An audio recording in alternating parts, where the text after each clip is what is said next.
तो जीवन को मंगलमय बनाने वाली है श्रीमद् भागवत की कथा। जीवन को परम पावन बनाने वाली है श्रीमद् भागवत की कथा। अमरत्व प्रदान करने वाली है श्रीमद् भागवत की कथा। अभयत्व प्रदान करने वाली है श्रीमद् भागवत की कथा। तुम्हारे जीवन की कोई भी मनोकामना हो, उस मनोकामना को कल्प वृक्ष बन करके पूरी करने वाली है श्रीमद् भागवत की कथा।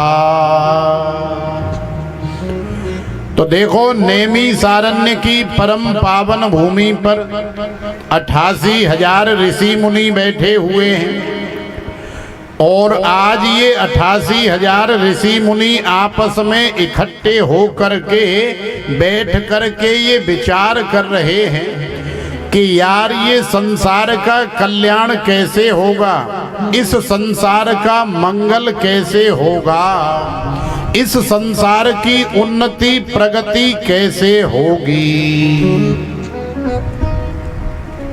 भैया, इन्हें ऐसा सोचने की क्या जरूरत है या ऐसा विचार करने की क्या जरूरत है। ये तो हमारी तरह सोचे ना कि मेरी एक आंख फूटे तो अभाल फूट जाए, लेकिन हमारे पड़ोसी की तो महाराज दोनों फूटनी चाहिए। ये तो हमारी तुम्हारी तरह सोचे। मेरी एक टांग टूटे तो अभाल टूट जाए, मैं बैसाखी से काम चला लूंगा,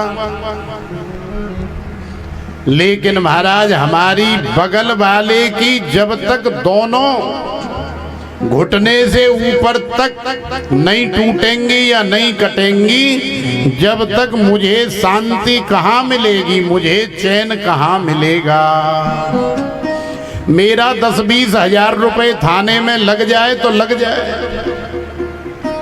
क्या फर्क पड़ता, लेकिन इसका जब तक 2-4 लाख रुपए नहीं ठुक जाएगा तब तक मुझे चैन कहाँ पड़ेगा।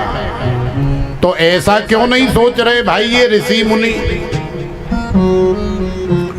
तो देखो, यही फर्क है संतों में, महापुरुषों में और हमारे तुम्हारे जैसे साधारण घर गृहस्थी वालों में।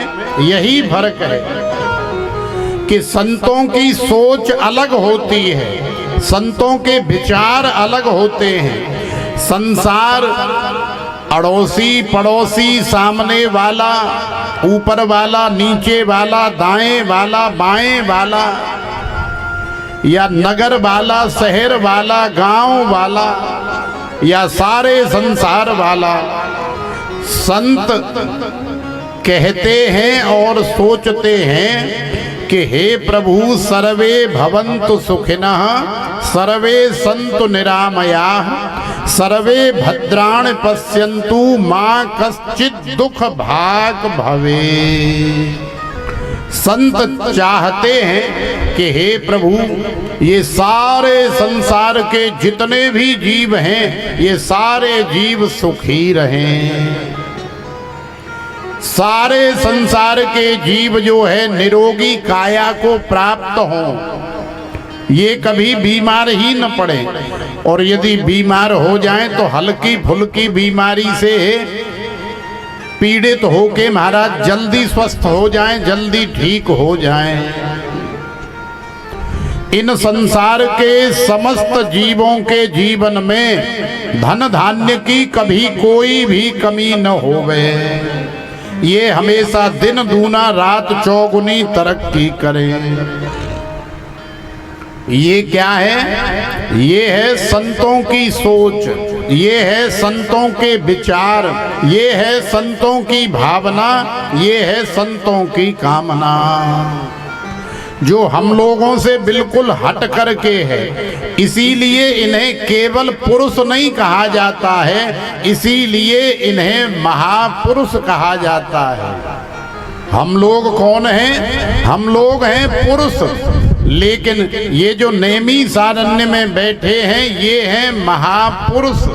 ये हैं संत, ये हैं बड़े बड़े महात्मा, बड़े बड़े अमलात्मा। तो देखो आज नेमी सारण्य में बैठे इन साधु संतों ने सोचा कि सारे संसार का मंगल हो, कल्याण हो, लेकिन कैसे होगा महाराज? इसके लिए ऐसा कौन सा उपाय किया जाए, इसके लिए ऐसा कौन सा कर्म किया जाए जिस कर्म के माध्यम से सारे संसार का कल्याण हो, मंगल हो।